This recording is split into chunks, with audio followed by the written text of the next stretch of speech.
Bismillah. Assalamualaikum warahmatullahi wabarakatuh. Innal hamdalillah nahmaduhu wa nasta'inuhu wa nastaghfiruh wa na'udzu billahi ta'ala min shururi anfusina wa min sayyiati a'malina. Man yahdihillahu fala mudilla lahu wa man yudlil fala hadiya lahu. وأشهد أن لا إله إلا الله وحده لا شريك له وأشهد أن محمدا عبده ورسوله يا أيها الذين آمنوا اتقوا الله حق تقاته ولا تموتن إلا وأنتم مسلمون يا أيها الناس اتقوا ربكم الذي خلقكم من نفس واحدة وخلق منها زوجها وبث منهما رجالا كثيرا ونساء واتقوا الله الذي تساءلون به والأرحام إن الله كان عليكم رقيبا يا أيها الذين آمنوا اتقوا الله وقولوا قولا سديدا يصلح لكم أعمالكم ويغفر لكم ذنوبكم ومن يطع الله ورسوله فقد فاز فوزا عظيما أما بعد فإن أصدق الحديث كتاب الله وخير الهدي هدي محمد صلى الله عليه وسلم وشر الأمور محدثاتها وكل محدثة بدعة وكل بدعة ضلالة وكل ضلالة في النار. Ma'asyiral muslimin, ikhwani fillah, rahimani wa rahimakumullah. Alhamdulillah, segala puji bagi Allah subhanahu wa ta'ala yang karena limpahan nikmatnya dan taufiknya kita dipertemukan kembali oleh Allah di majlis ini untuk kita melanjutkan kembali pembahasan kitab Taujihat Islamiyah oleh Syekh Muhammad ibn Jamil Zainu rahimahullahu ta'ala. Pada pertemuan yang lalu kita masih membahas tentang fikih salat, ya, tata cara salat, dan terus kita beritahukan bahwa apa yang disampaikan oleh beliau hanya sebatas meringkas saja, karena tujuan dari penulisan kitab ini itu bagi orang-orang yang memang baru mengenal Islam, sehingga dia mudah untuk belajar Islam secara ringkas terlebih dahulu, agar dia bisa mengamalkan, ya, agar dia bisa langsung mengamalkan syariat Islam itu. Adapun kalau mau lebih detailnya, insya Allah kita ada kajian juga di rumah Bapak Hasan setiap hari Jumat. Yang sifat sholat Nabi itu Jumat genap, ya. Yang sifat sholat Nabi. Kemarin Jumat apa? Kemarin Jumat ganjil. Oh, berarti Jumat genap. Ya, sifat sholat Nabi Jumat genap. Ya, di rumah Bapak Hasan di Sidotopo Wetan. Baik, kita lanjutkan, di mana pada pertemuan yang lalu beliau mencontohkan kaifiyah salat, tapi hanya salat subuh saja. Ya, beliau mencontohkan kaifiyah salat hanya salat subuh. Kemudian setelah rakaat pertama, seorang yang salat subuh dia bangkit kembali untuk melaksanakan rakaat kedua. Kata Syekh, in hadda ila raka'ati tsaniyah wa ta'awwad wa sammi waqra surat al-Fatihah wa suratan qasirah. Setelah rakaat pertama, maka dia bangkit untuk rakaat kedua. Sama seperti rakaat pertama, di rakaat yang kedua dia apa yang dibaca, yaitu ta'awud, a'udzubillahi minasyaitonirrajim, kemudian bismillahirrahmanirrahim, kemudian surah Al-Fatihah dan surat-surat yang ringkas. Tapi pertanyaan, ketika bangkit dari rakaat satu ke rakaat kedua, apakah perlu untuk mengangkat tangan kembali? Tidak. Ya, pernah kita sampaikan, mengangkat tangan itu hanya pada 4 tempat saja. Mengangkat tangan hanya pada 4 tempat. Yang pertama apa? Takbiratul ihram, kemudian ruku', kemudian i'tidal, kemudian Nah, berdiri dari rakaat kedua menuju rakaat ketiga. Ya. Itu yang mengangkat tangan. Setelah itu kata beliau, irka wasjud. Setelah membaca surah Al-Fatihah, kemudian surat pendek, ruku sampai akhirnya sujud, seperti yang sudah dijelaskan di rakaat yang pertama.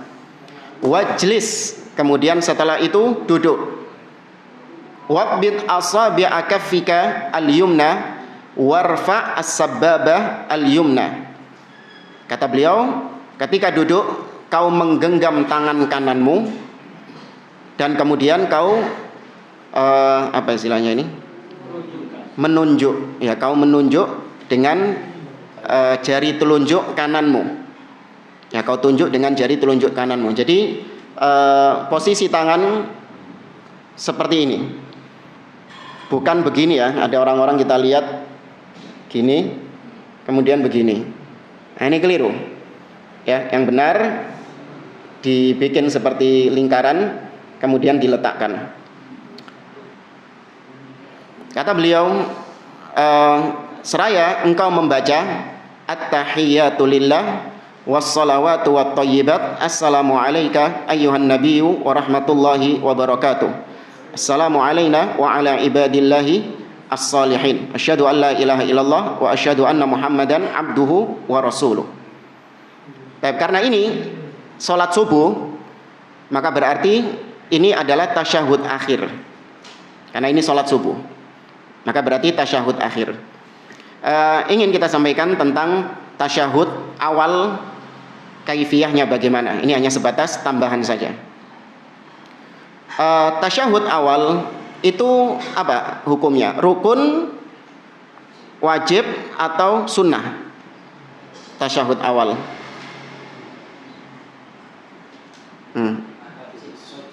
Saya pahami dulu apa bedanya rukun, wajib, sunnah. Ada 4 syarat sholat: rukun sholat, wajib sholat, dan sunnah sholat. Syarat dulu.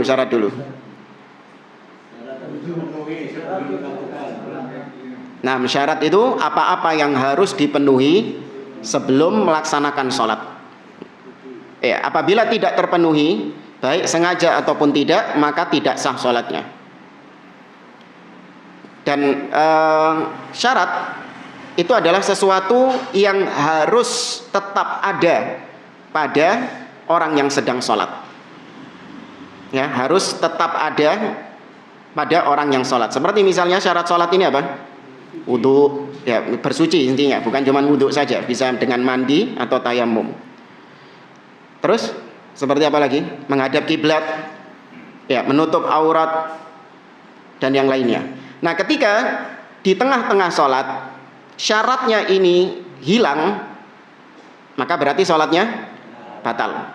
Ya, maka syarat itu harus tetap ada pada orang tersebut, nggak boleh lepas, nggak boleh hilang sampai dia selesai sholat.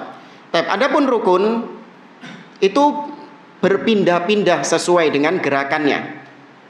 Di antara rukun takbiratul ihram. Ya, apakah takbiratul ihram itu terus setiap sholat, setiap rakaat orang dalam kondisi takbiratul ihram? Enggak ya, cuman itu tok takbiratul ihram.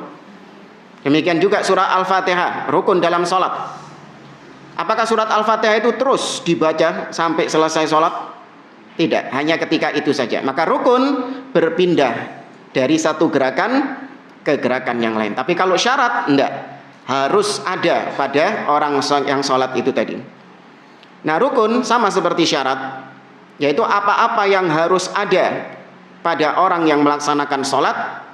Apabila tidak ada, baik disengaja ataupun tidak, maka tidak sah sholatnya, batal.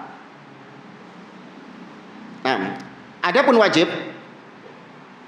adalah apa-apa yang harus ada pada orang yang sholat, namun apabila ditinggalkan secara sengaja, tidak sah sholatnya.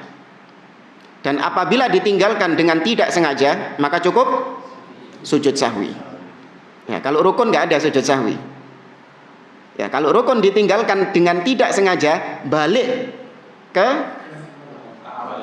Ya kayak yang salah tadi itu. Wah, tadi rakaat pertama lupa baca surah Al-Fatihah. Al-Fatihah rukun kan? Lupa baca surah Al-Fatihah. Terus gimana? Ini saya sudah rakaat keempat, balik ke rakaat pertama langsung. Ini sudah tasyahud akhir ini. Wis kate salam iki. Iya, lagi eling. Oh iya. Tadi lupa baca surah Al-Fatihah. Maka langsung bangkit kembali melaksanakan rakaat yang awal, rakaat pertama. Ya, itu bedanya. Kalau wajib enggak. Ketika meninggalkan sesuatu yang wajib dengan tidak sengaja, enggak perlu balik ke rakaat itu. Cukup sujud sahwi saja. Kalau enggak sengaja. Tapi kalau sengaja, apa hukumnya? Membatalkan sholat. Iya. Nah, tasyahud ini apa? Tasyahud awal wajib. Ya, tasyahud awal itu hukumnya wajib. Kalau tasyahud akhir rukun. Ya, tasyahud awal hukumnya wajib. Jadi kalau ada orang, dan sering kejadian, habis rakaat kedua langsung bangkit. Ya, maka nggak perlu balik lagi, cukup ditutup dengan sujud sahwi. Ada beberapa riwayat-riwayat berkaitan dengan bacaan sujud sahwi. Duduk tasyahud awal. Sebelum itu, bagaimana posisi orang yang duduk ketika tasyahud awal? Posisi kaki. Nabi SAW mencontohkan tentang duduk tasyahud awal. Kata Nabi SAW, "Idza anta qumta fi salatik fakabbirillaha ta'ala, thumma qra' ma tayassara 'alaika minal Qur'an, wa qala fihi fa idza jalasta fi wasatis shalah fatma'inna." Apabila kau duduk di tengah-tengah salat. Nih, maksudnya duduk tasyahud awal. Kata Nabi, apabila kau duduk di tengah-tengah salat, waftarish fakhidhakal yusra thumma tasyahhad. Apabila kau duduk di tengah-tengah salat, yaitu tasyahud awal, maka duduklah engkau dengan tenang, kemudian pahamu yang kiri itu kau duduki. Jadi kita duduk di atas kaki kiri. Ya, kita duduk di atas kaki kiri. Kemudian engkau tasyahud lain yang dikenal dengan duduk iftirash. Ya, ini dikenal dengan duduk iftirash. Kemudian ucapkan tasyahud. Ya, maka duduk di tasyahud awal itu duduknya adalah iftirash, bukan tawarru'.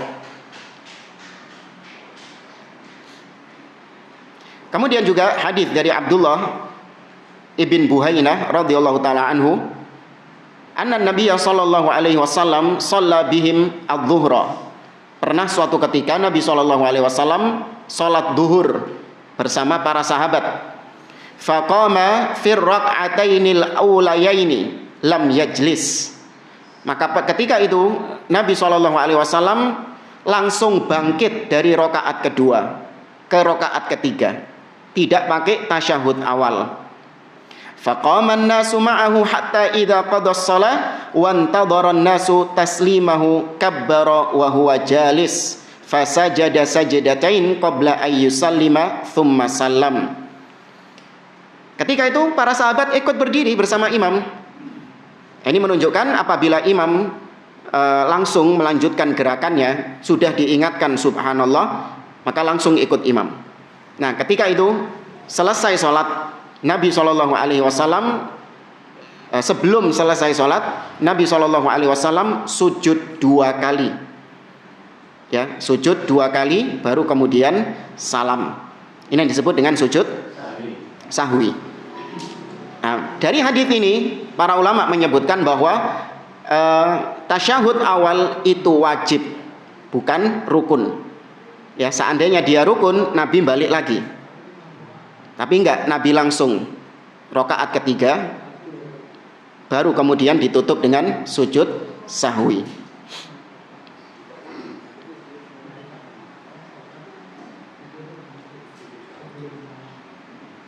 Posisi tangan juga insya Allah nggak perlu penjelasan.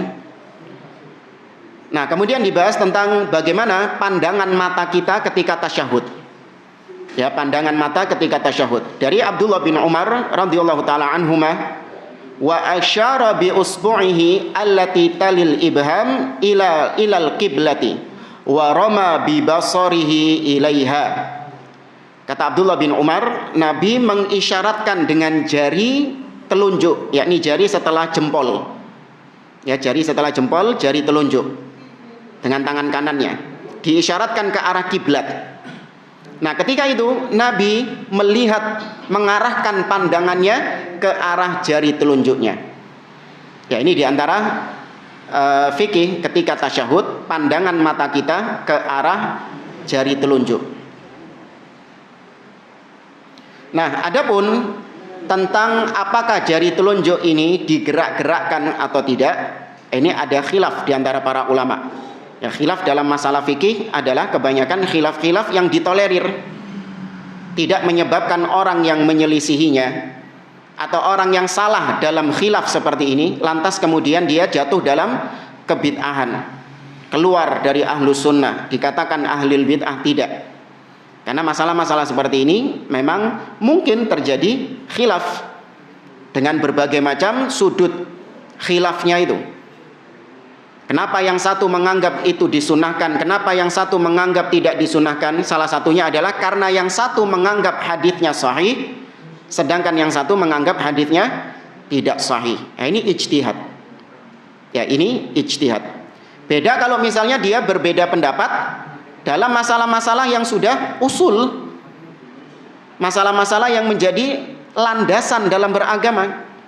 Maka apabila keliru dalam masalah ini, apabila dia menyelisihi dalam masalah ini, maka orang yang menyelisihi itu bisa jadi dia kafir atau jatuh dalam kebid'ahan. Ya, maka jangan sedikit-sedikit masalah khilafiyah. Enggak mesti masalah khilafiyah ini kemudian kita tolerir. Ada khilafiyah yang kita tolerir, ada khilafiyah yang tidak kita tolerir. Kita mengatakan Allah berada tinggi di atas, Allah berada di atas arsy. Ya, itu menjadi usul, menjadi perkara-perkara pokok dalam agama. Enggak boleh ada yang menyelisihinya. Ketika ada orang yang mengatakan, oh Allah di mana-mana, enggak boleh kita bilang, oh enggak apa-apa, saya hormati pendapatmu. Ini masalah khilafiyah. Apalagi nukil ucapannya Imam Syafi'i, qauli shawab yahtamilul khata' wa qawlu ghairi khata' yahtamilus shawab. Kata Imam Syafi'i, pendapatku benar tapi bisa jadi salah. Pendapat selainku salah tapi bisa jadi benar. Ini pada masalah-masalah apa ini ucapan ini diterapkan? Pada masalah-masalah fikih ijtihad yang memang bisa ditolerir. Tapi dalam masalah-masalah pokok enggak. Pendapatku benar, pendapatmu salah, fix. Ya. Lu kok kau merasa paling benar? Lu bukan. Bedakan antara merasa diri benar dengan akidah kita benar. Itu dua hal yang berbeda. Akidah kita itu adalah akidahnya Nabi atau bukan? Akidahnya Nabi bisa dipertanggungjawabkan. Kita berakidah mengatakan Allah, kita meyakini Allah di atas, kita meyakini misalnya Allah itu turun pada sepertiga malam terakhir, kita meyakini Allah dengan berbagai macam nama-nama dan sifat-sifatnya. Kita punya pendahulu enggak? Ada. Siapa pendahulu kita? Nabi dan para salaf. Bisa dipertanggungjawabkan. Ada riwayat-riwayatnya dari mereka. Maka akidah yang kita pegang itu akidah yang benar. Selain akidah ini berarti akidah yang apa? Salah, keliru. Adapun kita yang menganut akidah tersebut, terkadang kita memang keliru. Kita terkadang keliru, kita cuma tahu teorinya, tapi prakteknya ternyata kita jatuh dalam kekeliruan. Contoh, apa akidah antum tentang sifat Allah melihat? Allah itu benar-benar melihat nggak? Iya, Allah punya nama Al-Basir. Allah Maha melihat. Dan bahkan kita meyakini Allah memiliki mata. Ya, Allah Azza wa Jalla mengatakan walitusna'a ala aini dalam surah Thaha. Allah katakan aini, mataku. Wasna'il fulka bi'ayunina. Allah katakan kepada Nabi Nuh, wahai Nabi Nuh, buatlah kapal bi'ayunina, dengan pandangan kami memandang engkau. Baik, kita meyakini Allah melihat, kita meyakini Allah punya mata. Secara akidah, teori kita benar. Tapi secara praktek, harusnya kalau kita meyakini Allah Maha melihat, maka kita malu ketika berbuat maksiat. Ya enggak? Kita malu berbuat maksiat karena Allah senantiasa melihat kita. Namun terkadang teori kita sudah benar, Allah melihat, Allah memiliki mata. Namun tatkala prakteknya kita ternyata berbuat maksiat tanpa ada rasa malu kepada Allah Azza wa Jalla. Maka kalau kita bisa salah, tapi teori kita, akidah kita bahwa Allah melihat, itu benar enggak? Benar. Ya, maka hati-hati dengan sebagian kalimat-kalimat menganggap paling sok, paling benar, yang lain dianggap salah. Iya, memang yang paling benar akidah salaf. Selain akidah salaf, maka akidah menyimpang. Ya, akidah yang menyesatkan. Nah, kok sampai situ tadi? Iya.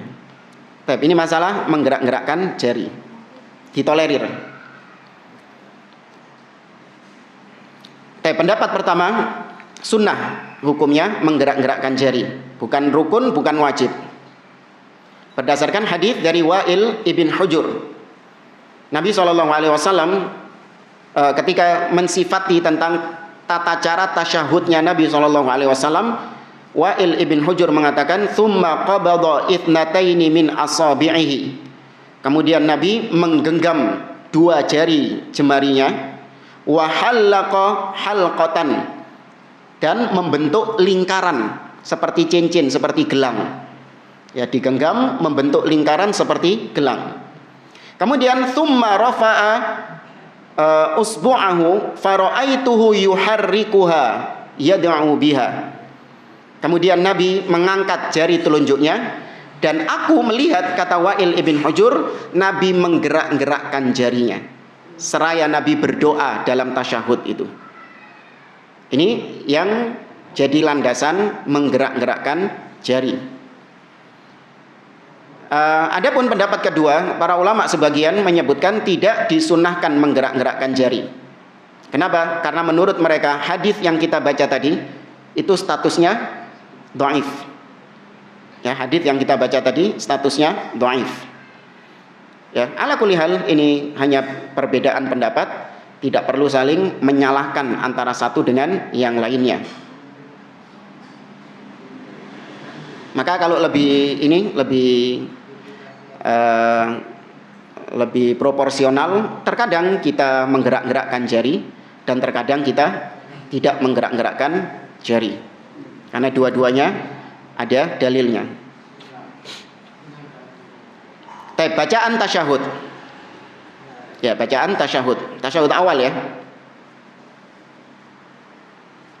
Yang pertama, tasyahudnya Abdullah bin Mas'ud radhiyallahu taala anhu. Ada 2 versi. Versi ketika Nabi masih hidup dan versi ketika Nabi sudah wafat. Ini pendapatnya Abdullah bin Mas'ud. Yaitu at-tahiyyatu lillah wassalawatu wattayyibat, assalamu alayka ayyuhan nabi wa rahmatullah, dan seterusnya sampai asyhadu an la ilaha illallah wa asyhadu anna muhammadan abduhu wa rasuluh. Ini makanya disebut tasyahud, karena di dalamnya ada syahadah, ada 2 kalimat syahadah. Nah, adapun setelah Nabi meninggal ada perbedaan. Ini ijtihadnya Abdullah bin Mas'ud, meskipun tidak diamalkan oleh sebagian sahabat, tapi ini ijtihadnya beliau. Apa perbedaannya ketika Nabi sudah meninggal? Assalamu ala nabi. Ya, bukan assalamu alaika ayyuhan nabi, enggak, tapi assalamu ala nabi wa ala ibadillahi as-salihin. Ya. Kemudian tasyahud Abdullah bin Abbas radhiyallahu taala anhuma. Tasyahud Abdullah bin Abbas bunyinya at-tahiyyatul mubarakatus salawatu at-thayyibatu lillah. Assalamu alayka ayyuhan nabiyyu wa rahmatullahi wa barakatuh sampai wa asyhadu anna Muhammadan abduhu wa rasuluh. Ya, bedanya hanya di depan. Kemudian tasyahudnya Abu Musa al-Asy'ari. Ya, tasyahudnya Abu Musa al-Asy'ari. Yaitu at-tahiyyatut thayyibatus salawatu lillah. At-tahiyyatut thayyibatus salawatu lillah. Assalamu alayka ayyuhan nabi sama. Kemudian tasyahud Abdullah bin Umar radhiyallahu anhuma, yaitu bismillahi at-tahiyyatu lillah was-salawatu lillah az-zakiyatu lillah. Assalamu alayka ayyuhan nabiyyu wa rahmatullahi wa barakatuh sama sampai wa asyhadu anna Muhammadan abduhu wa rasuluh. Nah, ini panjang ini, ada tasyahudnya Umar, tasyahudnya Aisyah, dari riwayat Aisyah. Banyak. Dan nggak perlu kita sebutin satu-satu, kurang lebih sama antara satu bacaan dengan bacaan yang lain. Silahkan dibaca sesuai dengan riwayat-riwayat tersebut. Kemudian ada penekanan di sini, yaitu tidak disunnahkan membaca sholawat di tasyahud awal. Ya, tasyahud awal hanya sampai mana? Syahadat. Ya, tasyahud awal hanya sampai wa asyhadu anna Muhammadan abduhu wa rasuluh. Tidak disunnahkan membaca sholawat. Ya, Allahumma sholli ala Muhammad dan seterusnya. Baik, ikhwani fillah rahimani wa rahimakumullah, itu berkaitan dengan tasyahud awal. Nah, kembali ke kitab Taujihat Islamiyah. Karena itu salat subuh, maka yang dimaksud adalah tasyahud akhir. Tasyahud awal, saya lupa tadi. Duduk tasyahud awal, sak doa-doanya itu semua hukumnya wajib. Ya, duduk tasyahud plus doa tasyahud itu hukumnya wajib. Nah, adapun tasyahud akhir, ya, tasyahud akhir merupakan rukun dalam sholat, baik duduknya ataupun doanya. Ya, itu rukun di dalam sholat.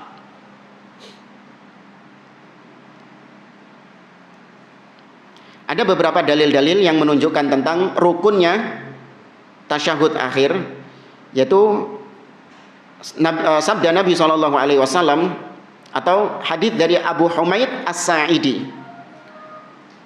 Beliau mengatakan, ana a'lamukum bi salati Rasulillah SAW. Kata Abu Humaid As-Sa'idi, aku adalah seseorang yang lebih tahu tentang salatnya Nabi daripada kalian. Hatta kanatir raq'atul lati tanqadi fiha salatuhu akhara rijlahul yusra wa qa'ada ala shiqqihi mutawarrikan thumma sallam. Kata beliau, sampai ketika Nabi mau mengakhiri salatnya, yakni tasyahud akhir, ya, mau mengakhiri salatnya, beliau akhara rijlahul yusra, beliau memundurkan kaki kirinya. Kemudian wa qa'ada ala shiqqihi, Nabi duduk di samping. Ya, Nabi duduk di samping, berarti apa istilahnya? Ya, miring. Ya, Nabi duduk di samping mutawarrikan, dengan tawarruk. Ya, duduknya dengan tawarruk. Ini posisi duduknya ketika tasyahud akhir, yaitu duduk tawarruk. Tsumma salam, kemudian Nabi mengucapkan salam. Nah, adapun di tasyahud akhir itu sama bacaannya dengan tasyahud awal, hanya saja ada tambahan sholawat. Nah, sholawat ini apa hukumnya? Rukun juga. Kalau doa tadi, doanya tasyahud, at-tahiyyatu lillah was-shalawatu wat-thayyibat sampai wa asyhadu anna Muhammadan abduhu wa rasuluh, itu hukumnya apa? Tasyahud akhir rukun. Nah, adapun sholawat hukumnya wajib. Ya, sholawat hukumnya wajib, bukan rukun. Nah, ya memang ada khilaf. Ya kalau antum nanti baca di tempat lain, loh katanya wajib, tapi kok rukun? Ya ada khilaf. Nah, baik. Kemudian masalah jari telunjuk juga tidak ada bedanya dengan tasyahud awal. Nah, hanya saja ada hadits di sini yang menunjukkan bahwasanya kalau sholatnya itu tasyahudnya cuma sekali, seperti sholat subuh atau sholat sunnah yang 2 rakaat, maka duduknya itu yang sahih iftirash atau tawarruk? Iftirash. Ya, duduknya tetap iftirash. Aisyah radhiyallahu taala anha berkata, wa kana yaqulu fi kulli rak'ataini at-tahiyyah wa kana yafrishu rijlahul yusra wa yansibu rijlahul yumna. Kata Aisyah radhiyallahu taala anha, Nabi SAW mengucapkan tahiyat, at-tahiyyatu lillah, pada setiap 2 rakaat, di salat yang 2 rakaat. Nah, ketika itu Nabi SAW duduk dengan cara iftirash. Ya, kata Aisyah, beliau duduk dengan cara iftirash ketika tahiyat yang 2 rakaat. Demikian juga dari hadis Abdullah ibnu Zubair. Kata beliau, kana Rasulullah SAW idza jalasa fir raq'ataini iftarashal yusra wa nasabal yumna. Adalah Nabi SAW ketika duduk di solat yang 2 rakaat, maka Nabi iftarashal yusra, Nabi menghamparkan kaki kirinya, menduduki kaki kirinya, wa nasaba al yumna, dan menegakkan kaki kanannya. Ya, menegakkan kaki kanannya. Berarti ini iftirash. Ya, bukan tawarruk. Bacaan tasyahud akhir sebagaimana tasyahud awal, hanya saja ada sholawat. Di sini ada berbagai macam redaksi sholawat. Allahumma sholli ala Muhammad wa ala ali Muhammad kama shallaita ala Ibrahim wa ala ali Ibrahim wa barik ala Muhammad wa ala ali Muhammad kama barakta ala Ibrahim wa ala ali Ibrahim innaka Hamidun Majid. Ada juga Allahumma sholli ala Muhammad wa ala ahli baitihi wa ala azwajihi wa dzurriyyatihi kama shallaita ala ali Ibrahim innaka Hamidun Majid wa barik ala Muhammad wa ala ahli baitihi wa ala azwajihi wa dzurriyyatihi kama barakta ala ali Ibrahim innaka Hamidun Majid. Ya, ada juga Allahumma shalli ala Muhammad abdika wa rasulik kama shallaita ala ali Ibrahim wa barik ala Muhammad wa ala ali Muhammad kama barakta ala Ibrahim. Ya, banyak di sini lafal-lafal sholawat.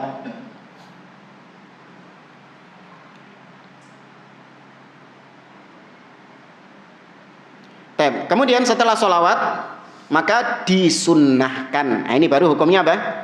Sunnah. Disunnahkan membaca doa. Ya, disunnahkan membaca doa. Di antara doa yang dibaca oleh Nabi SAW, Allahumma inni a'udzubika min adzabi jahannam wa min adzabil qabri wa min fitnatil mahya wal mamat wa min syarri fitnati al masihid dajjal. Demikian juga Allahumma inni dhalamtu nafsi zulman katsira wa la yaghfiru dzunuba illa ant faghfirli maghfiratan min 'indik warhamni innaka antal ghafurur rahim. Itu juga doa yang dibaca sebelum salam. Ya, ada banyak doa-doa yang dibaca oleh beliau, nggak perlu kita sebutkan satu persatu. Tapi baru kemudian salam. Ya, baru kemudian setelah itu salam. Kata beliau, kembali ke kitab Taujihat, kata beliau, iltafit yaminan wa yasaron wa qul fi kulli marrah assalamu alaikum warahmatullah. Kemudian kau tolehlah ke arah kanan, kau menoleh ke arah kanan dan ke arah kiri, seraya engkau mengucapkan assalamualaikum warahmatullah. Tapi berkaitan dengan salam, apa hukumnya? Rukun, wajib atau sunnah? Wajib.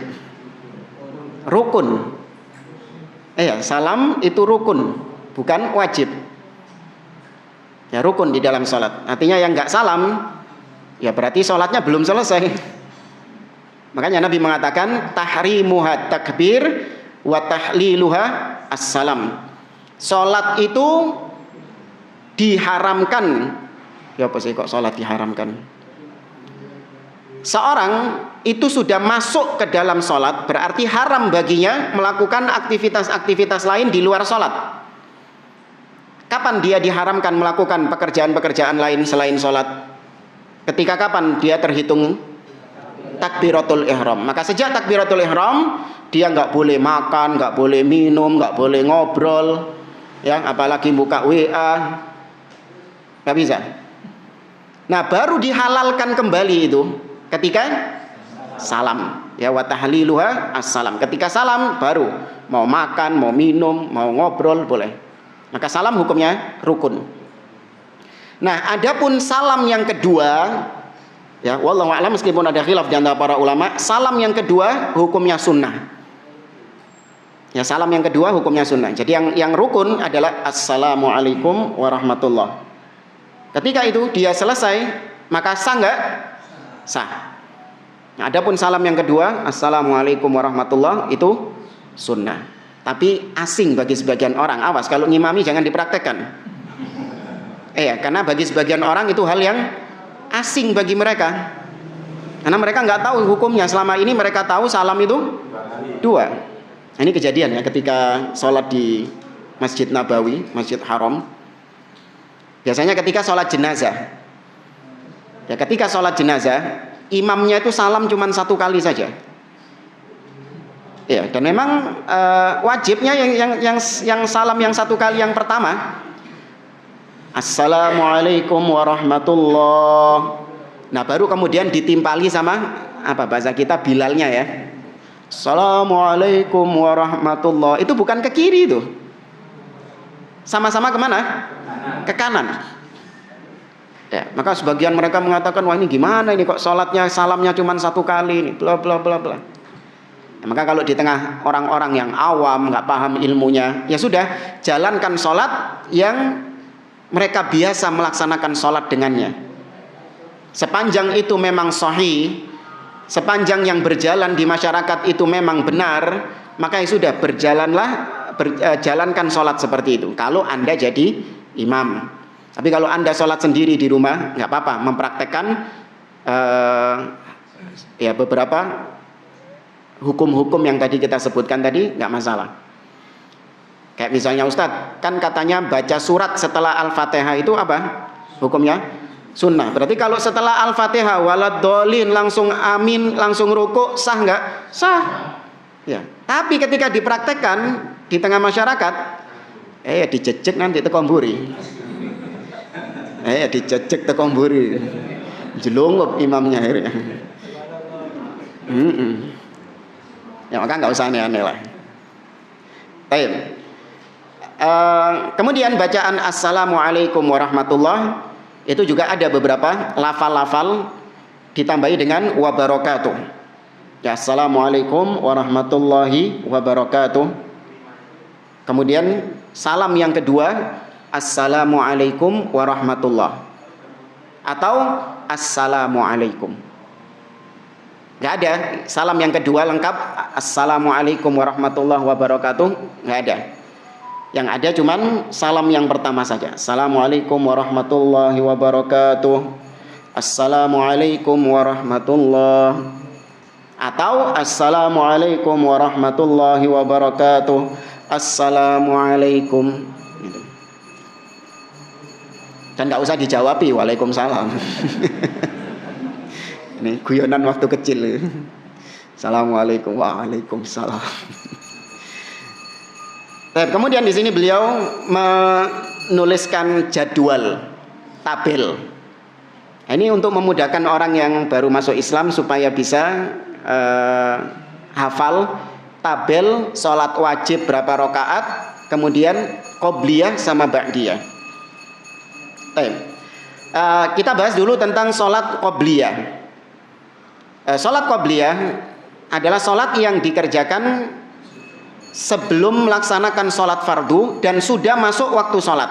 Awas, ini yang penting. Kalau belum masuk waktu sholat, maka tidak disyariatkan atau tidak ada sholat qobliyah. Misalnya orang subuh tinggal 2 menit.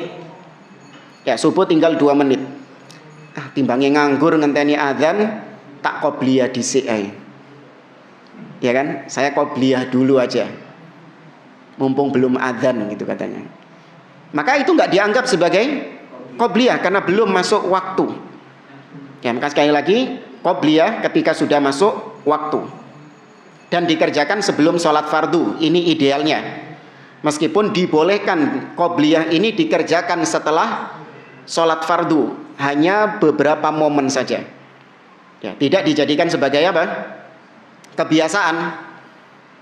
Ya, tidak dijadikan sebagai kebiasaan. Contoh misalnya Anda berangkat sholat subuh, ternyata sampai di masjid sudah dikumandangkan iqamah, Anda belum melaksanakan qobliyah, yang itu merupakan qobliyah yang sangat-sangat ditekankan di antara semua qobliyah yang ada, yaitu sholat sunnah fajar.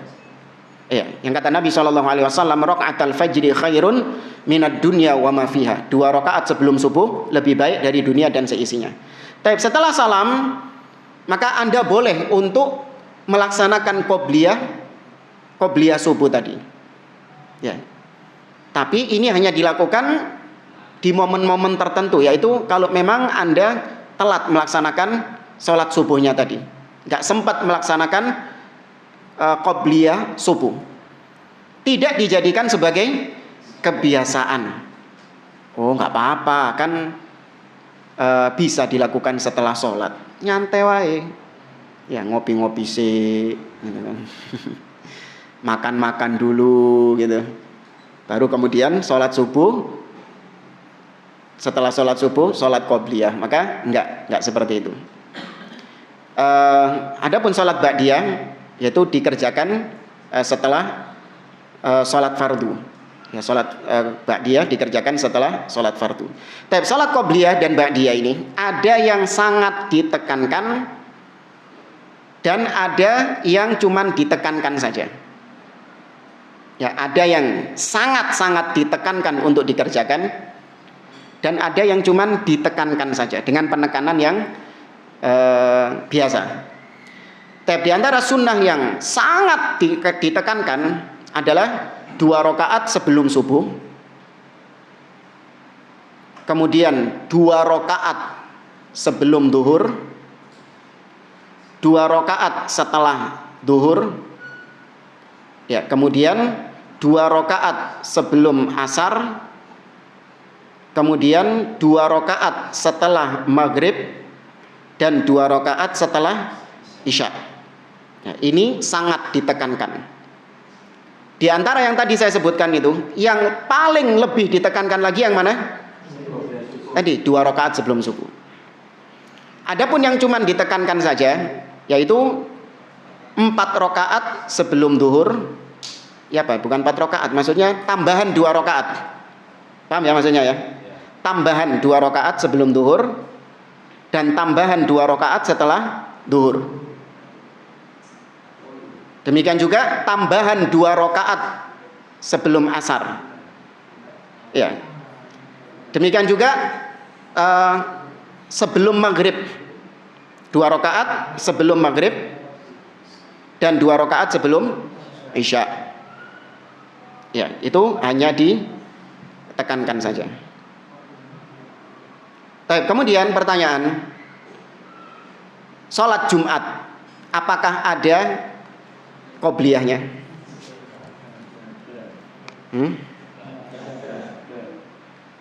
Sepakat sini, nggak ada Pak, nggak ada. Ya, sholat Jumat nggak ada qobliyahnya. Yang ada adalah yang pertama sholatul intidhar. Disebut sholat intidhar adalah sholat ketika menunggu khatib. Ya, sholat yang dilakukan menunggu khatib. Tidak terbatas mau melakukan berapapun sholat tersebut. Silakan. Ketika khatib sudah naik mimbar, baru kemudian dia duduk mendengarkan khatib itu. Ya, atau yang kedua adalah tahiyatul masjid. Ya, sholat tahiyatul masjid. Adapun qobliyah tidak ada. Kenapa kok tidak ada? Jumat itu baru dimulai masuk waktu Jumat ketika kapan? Ketika khatib naik mimbar. Khatib mengatakan assalamualaikum warahmatullahi wabarakatuh. Kemudian dikumandangkan apa? Adzan. Nah, ketika dikumandangkan adzan seperti itu, maka ya sudah, duduk menunggu khatib berkhutbah. Adzannya didengarkan, kemudian khatib khutbah didengarkan. Maka kapan sholat qobliyahnya kalau kayak gitu? Hah? Nggak ada sholat qobliyah. Enggak Ustadz, yang adzannya 2 kali itu qobliyah Jumat mereka. Adzan pertama, khatib belum naik mimbar kan? Ya.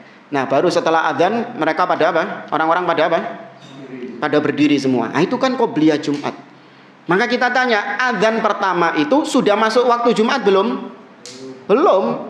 Masuknya waktu Jumat itu adalah ketika khatib naik mimbar. Ya, adapun adzan pertama itu hanya sebatas tanbih, hanya sebatas panggilan, peringatan saja bahwasanya waktu Jumat sudah mau dekat. Tapi apakah itu sudah masuk waktu Jumat? Belum. Ya, waktu Jumat itu masuk ketika khatib naik mimbar.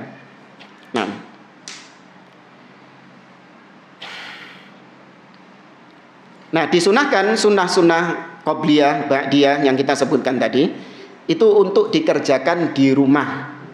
Ya, lebih disunahkan untuk dikerjakan di rumah. Ya, bukan berarti kalau di masjid nggak boleh.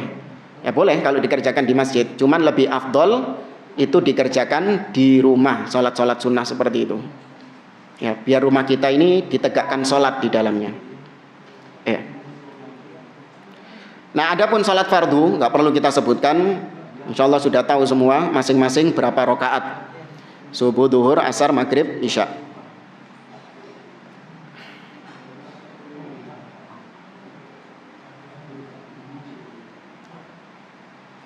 Ikhwani fillah rahimani wa rahimakumullah.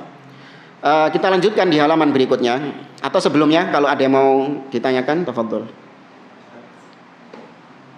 Assalamualaikum warahmatullahi wabarakatuh. Waalaikumsalam. Tentang Pak tadi menjelaskan duduk istirahat sama tawarruk itu ada sebagian Pak Ustaz yang 2 rakaat khususnya Pak Ustaz ya. Ada yang mengatakan kalau duduk tahiyat akhir seperti subuh atau sholat sunnah 2 rakaat itu harus Tawarruk. duduk dengan tawarruk.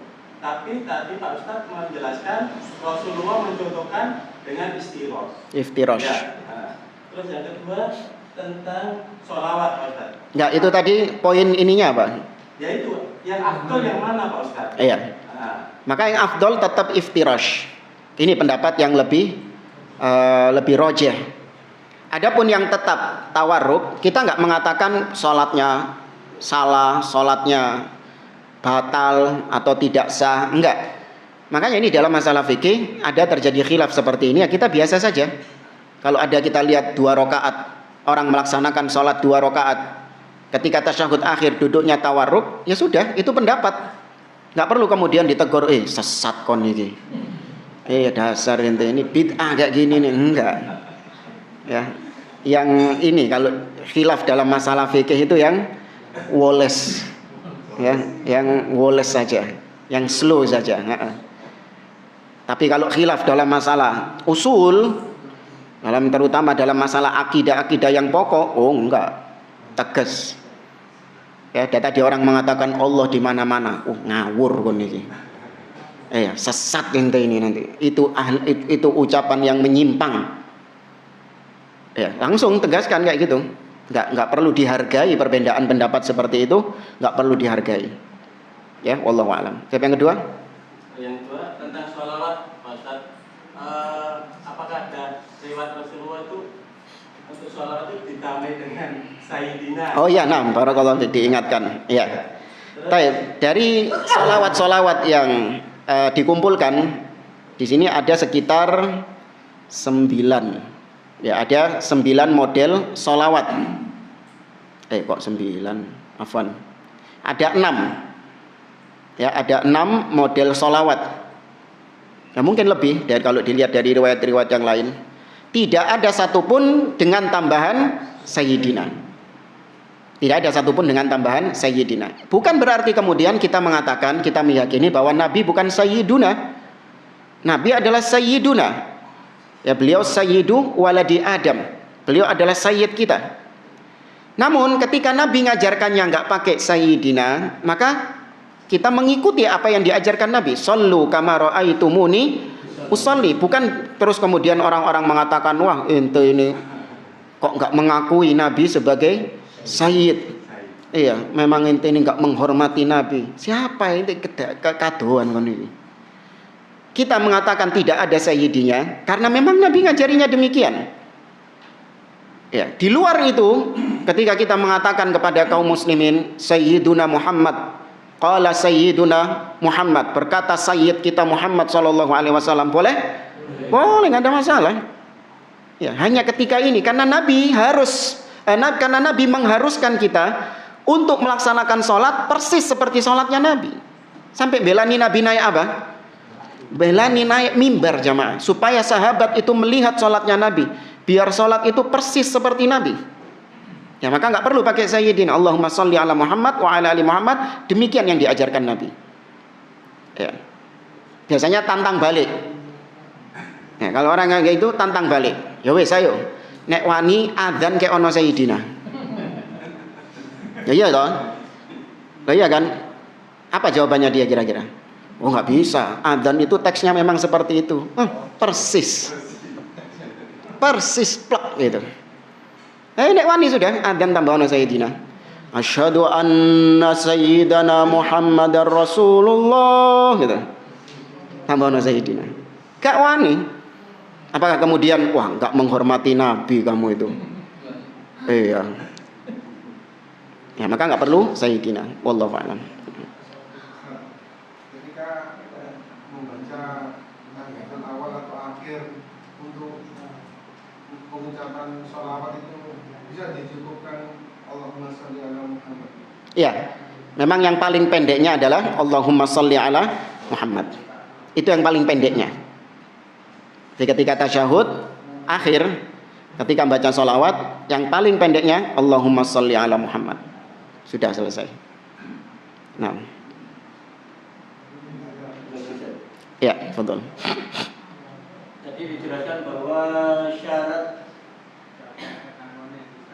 sholat adalah menutup aurat, Ustaz. Kalau terdapat dari pakaian kita bolong, Ustaz, sampai di mana ukuran syarat sholat? Ya.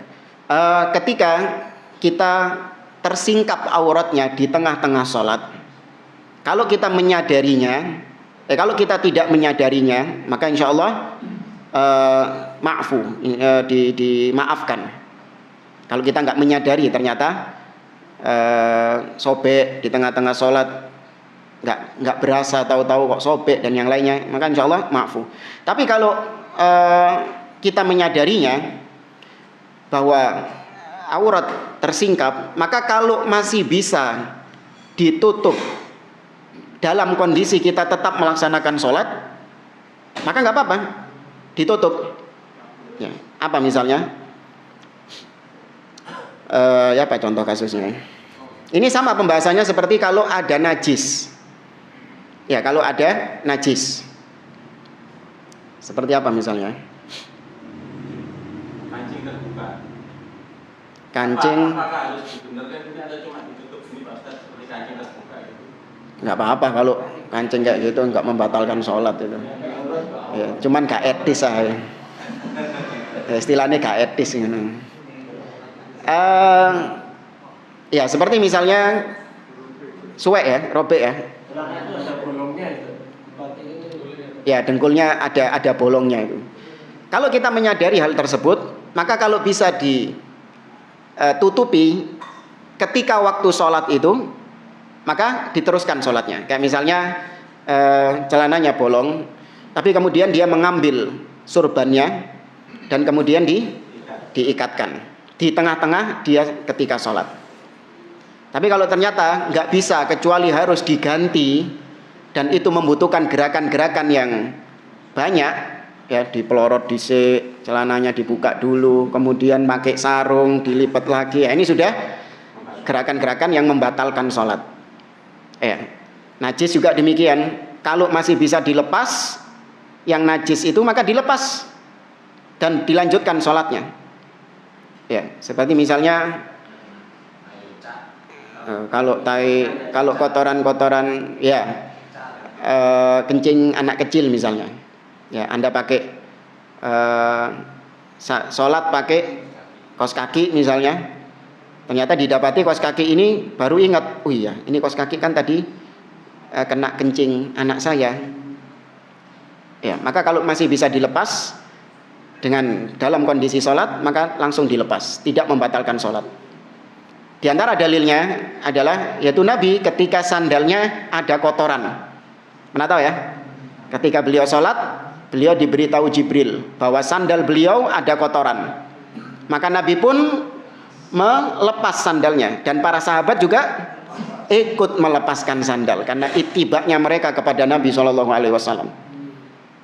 Ya, tapi Nabi nggak membatalkan sholatnya loh. Kalau memang memungkinkan dilepas, maka dilepas. Tapi kalau nggak memungkinkan, artinya ketika dilepas mengharuskan dia membuka auratnya, maka dibatalkan sholatnya. Ya, wah ini celana saya tadi kayaknya kena kencing anak saya ini. Saya habis gendong tadi kena kencingnya anak saya ini. Nggak mungkin dong dilepas ketika itu kan. Ya tengah-tengah sholat itu kemudian dilepas, nggak mungkin. Ya maka nggak bisa seperti ini, harus membatalkan sholatnya. Wallahu a'lam. Masalah itu adakah ukuran bolong yang boleh atau bolong yang tidak boleh? Kalau ukuran secara dalilnya nggak ada ya. Sepanjang yang Anda ketahui nggak ada barometernya. Ya nggak ada barometernya yang boleh seberapa, yang boleh seberapa. Ya wallahu a'lam. Kalau memang itu bolong-bolong yang istilahnya ya kecil dan tidak terlalu wajar lah, ya bolong-bolong yang wajar misalnya, seperti kita dapati ya bolongnya orang-orang yang ngerokok, ya biasanya bolong-bolong kena apa? Kena ininya abunya itu. Nah, itu didapati kalau perokok itu biasanya ada bolong-bolongnya itu. Itu kecil-kecil seukuran lubang jarum seperti itu, insya Allah tidak mengapa. Cuman lebih afdol ya ganti, ya, lebih afdolnya diganti karena kita sedang menghadap Allah Subhanahu Wa Taala. Bukan lebih afdolnya diganti lagi, lebih afdolnya leren rokok aneh.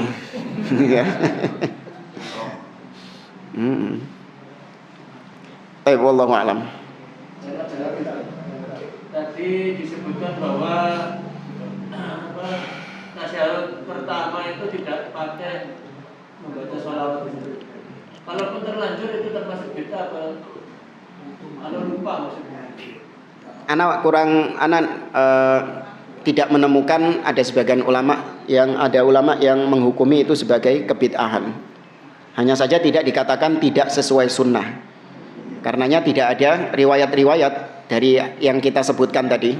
Tasyahudnya Abdullah bin Abbas, tasyahudnya Abdullah bin Umar, Abdullah bin Abbas, tasyahudnya Aisyah. Dari yang kita sebutkan tadi tidak ada satupun riwayat yang pakai sholawat. Ya, wallahu a'lam kalau dikatakan itu bid'ah, ya bisa jadi karena menambah sesuatu di dalam sholat, menambah sesuatu yang tidak diajarkan Nabi SAW. Ya, namun wallahu a'lam yang lebih cocok mungkin menyelisihi sunnah. Wallahu a'lam. Ya. Sholat jahar itu bacaannya imam mewakili makmum. bagaimana kalau takbir makmumnya nggak usah takbir, nggak usah ikut bilang Allahu Akbar. Itu makmumnya aja imam. Bukan, bacaan di sini maksudnya bacaan Al-Fatihah dengan surat. Adapun kalau doa-doa, zikir-zikir yang ada di dalam salat, entah takbir ataupun tasbih, subhana rabbiyal azim, subhana rabbiyal azim, maka itu tetap makmum yang membacanya. Ya, yang diwakili sama imam adalah qiraah. Ya, qiraahnya Al-Fatihah dan surat setelah Al-Fatihah. Bahkan para ulama menghukumi orang yang sengaja tidak bergabung dengan imam, dia menunggu imamnya ruku baru dia bergabung. Ini wallahu a'lam, sebagian ulama menghukumi dia nggak dapat rakaat. Ada sebagian orang ya, kalau imamnya itu baca surat panjang, dia santai-santai. Ya, dia tahu, imamnya ini Ustadz Fulan ini. Wah, dawa iki nek salat iki. Wis kene sik ae lho. Iya. Wis kene sik ae. Santai dhisik iki. Engko nek kate rukuk baru. Ketika sudah selesai imamnya rukuk baru dia takbiratul ihram. Nah, ini wallahu a'lam, sebagian ulama menghukumi dia tetap tidak dapat rakaat. Ya, karena dia sengaja untuk meninggalkan imam tersebut. Ya, dia sengaja untuk meninggalkan Al-Fatihahnya imam tersebut. Ini nggak dapat rakaat. Adapun kalau dia nggak sengaja, karena rumahnya mungkin jauh dari masjidnya sehingga sampai masjid imamnya sudah ruku dan dia nggak ada niatan untuk menghindari bacaan imam, maka yang seperti ini tetap mendapatkan rakaat. Ya, tetap dapat rakaat. Wallahu a'lam. Dan langsung ini ya, pernah kita sampaikan, langsung join. Apapun gerakan imam yang kita dapati ketika kita datang ke masjid itu, mau imamnya lagi i'tidal, lagi sujud, lagi tasyahud, gerakan apapun kita mendapati imam, kita langsung takbiratul ihram, kemudian kita ikuti gerakan imam itu. Nggak perlu nunggu imam bangkit kayak sebagian orang itu. Imamnya lagi sujud, ngenteni kabeh, ngadeg. Gak gelem melok sujud. Kenapa? Percuma. Gak oleh rakaat gitu. Bukan percuma jemaah. Ada pahala di situ yang dihitung. Kau ketika sujud membaca subhana rabbiyal a'la, subhana rabbiyal a'la, meskipun memang nggak dapat rakaat, tapi dapat apa? Dapat pahala. Meskipun memang nggak sah rakaatnya karena kurang dan harus ditambal ketika selesai salam, tapi tetap dapat pahala di situ. Bahkan jamaah, orang ketika batal sholatnya di tengah-tengah, ya jangan merasa eman, percuma, sia-sia, getun gitu. Wah, ikate salam buang angin jamaah. Bayangkan, lu bisa bayangkan. Mau salam buang angin dia. Sholat subuh yang panjang. Sholat subuhnya panjang, imamnya mungkin baca Al-Baqarah sampai entek ini. Ya, kate salam, sudah mau salam, ngentut. Buang angin. Batal kan sholatnya kan? Tidak sah kan? Tidak sah. Apakah dia nggak dapat pahala? Kalau pahala tetap dapat. Berdirinya dia bersama imam, rukuknya dia bersama imam, meskipun ujung-ujungnya batal, wajib dia untuk mengulanginya, iya. Tapi pahala yang dia dapatkan tadi tetap ada, nggak usah khawatir.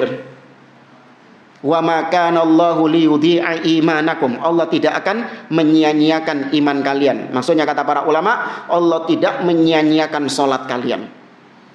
Ya, enggak usah getun. Apa getun ini? Enggak usah menyesal.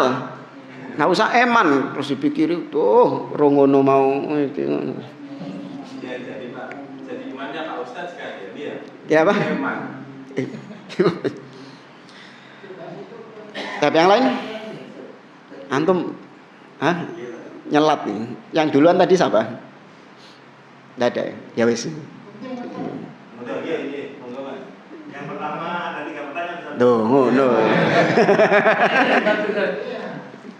Antum di rumah Pak Hasan ae.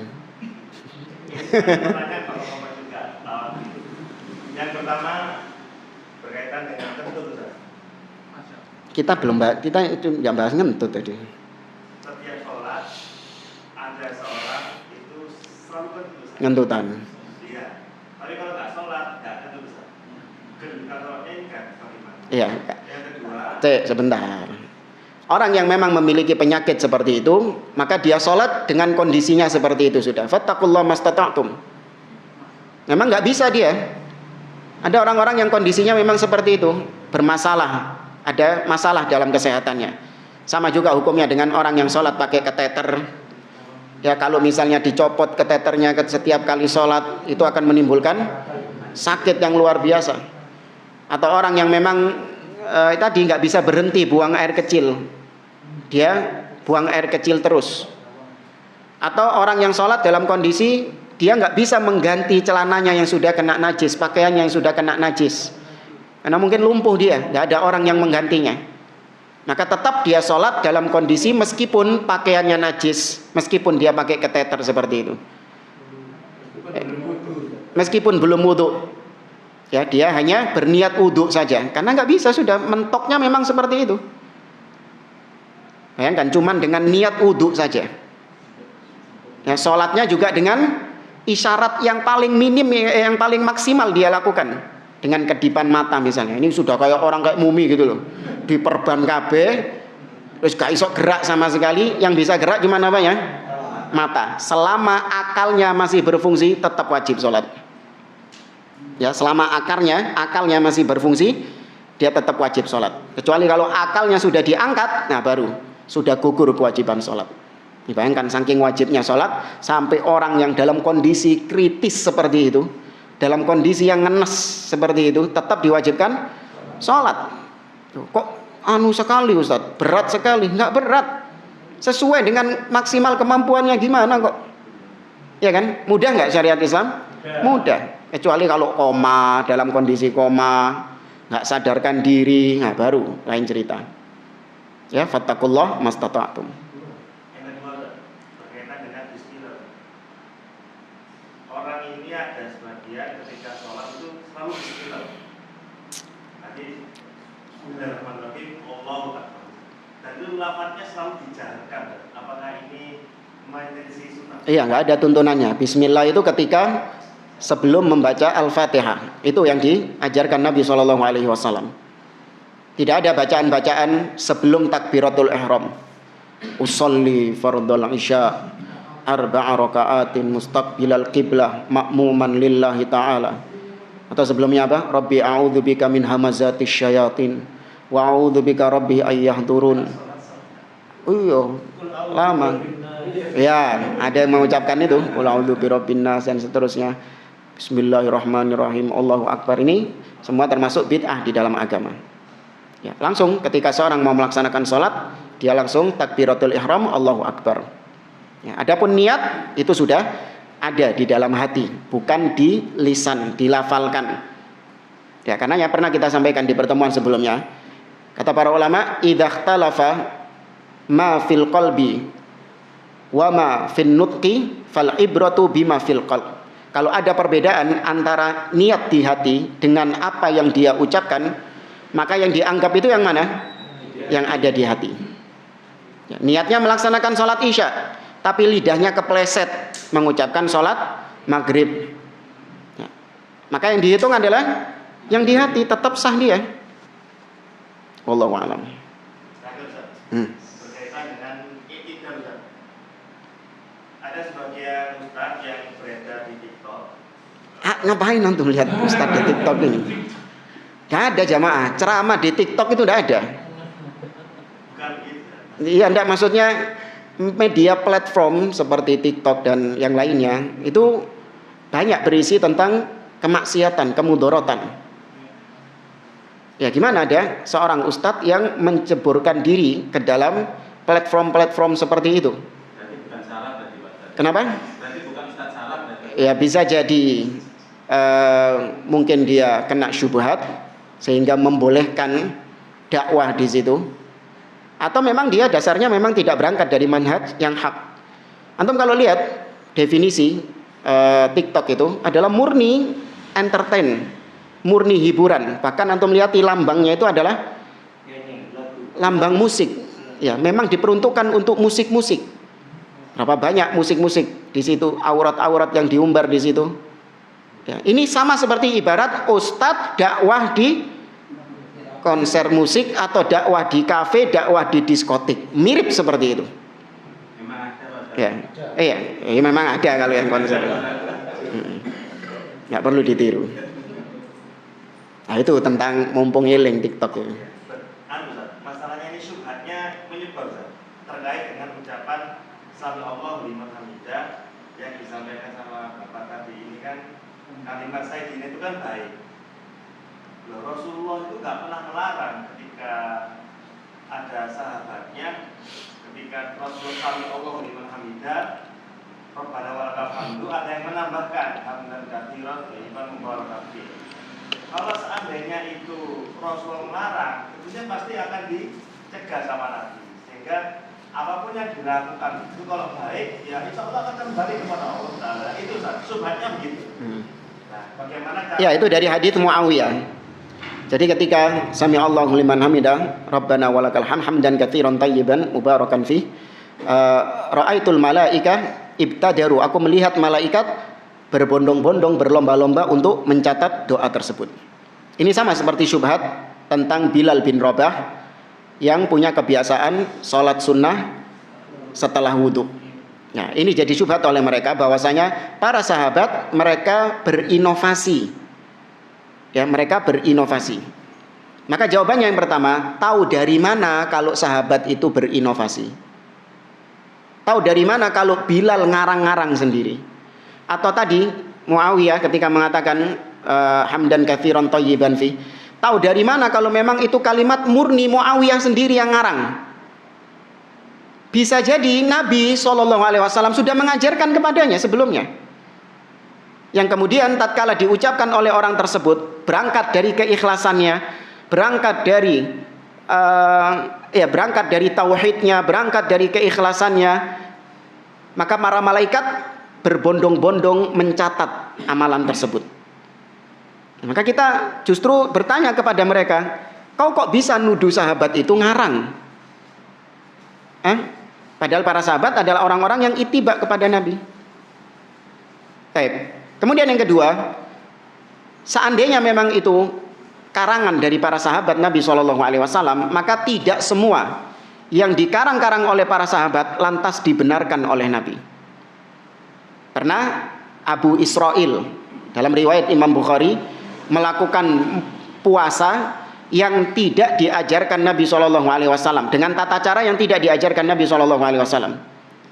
Abu Israil puasa dengan cara dia berdiri di tengah terik matahari, tidak mau nyari tempat berteduh, tidak mau duduk, dan diam, tidak mau berbicara kepada siapapun sambil berpuasa. Ya, ini cara yang baru atau tidak? Ngarang-ngarang DVD. Nabi nggak pernah ngajarin kayak gitu.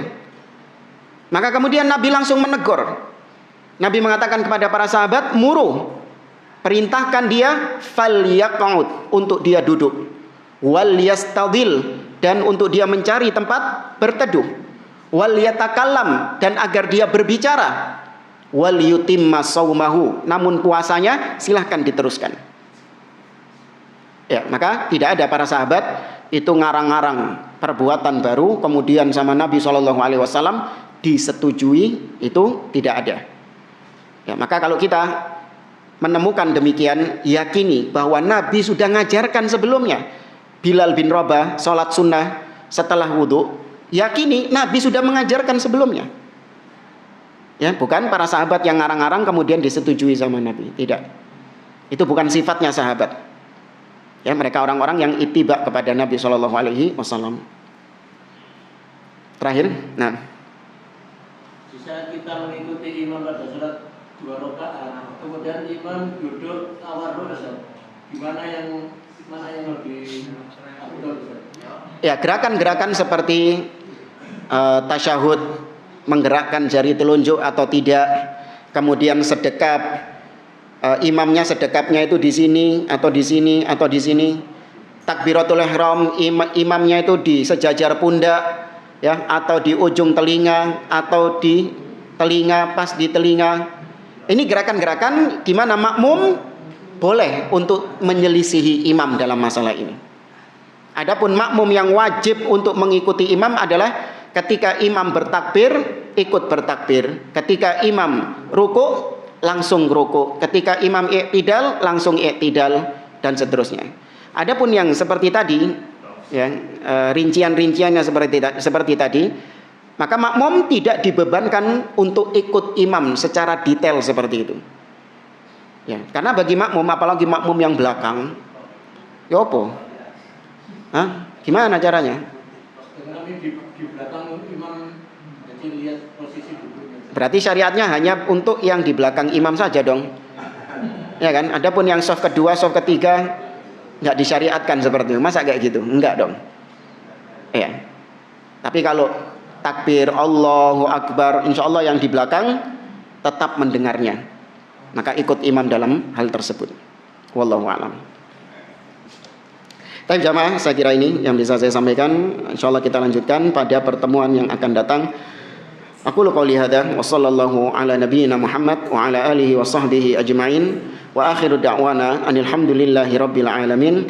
Wassalamualaikum warahmatullahi wabarakatuh.